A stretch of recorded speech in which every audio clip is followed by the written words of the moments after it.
Hello friend, welcome to my YouTube channel new classic education में। आज का हमारा टॉपिक है वैदिक काल में शिक्षा की संरचना एवं संगठन। आज हम लोग वैदिक काल की शिक्षा के बारे में जानेंगे। वैदिक काल में शिक्षा को दो स्तरों में बांटा गया था, प्रारंभिक शिक्षा और उच्च शिक्षा। प्रारंभिक शिक्षा को प्राइमरी एजुकेशन कहते हैं, उच्च शिक्षा को हायर एजुकेशन कहते हैं। प्रारंभिक शिक्षा की बात करें तो वैदिक काल में प्रारंभिक शिक्षा की व्यवस्था परिवार में होती थी। लगभग 5 वर्ष की आयु पर किसी शुभ दिन बच्चे का विद्या आरंभ संस्कार किया जाता था। यह संस्कार परिवार के कुल पुरोहितों द्वारा कराया जाता था।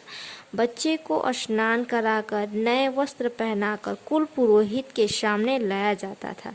कुल पुरोहित नया वस्त्र बिछाता था और उस पर चावल डालता था। उसके द्वारा वेद मंत्रों द्वारा देवताओं की आराधना की जाती थी और बच्चे की उंगली पकड़कर उसके द्वारा बिछाए हुए चावलों में वरमाला के अक्षर बनवाए जाते थे।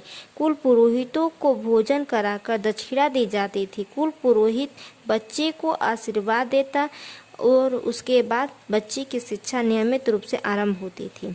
हायर एजुकेशन की बात करें तो वैदिक काल में उच्च शिक्षा की व्यवस्था गुरुकुल प्रणाली में होती थी। शिक्षण का कार्य गुरुकुल, ऋषि, आश्रम, परिषद आदि द्वारा संपन्न कराया जाता था। ये कुल पुरोहित गुरुकुल नगरों के कोलाहल से दूर स्थापित किए जाते थे।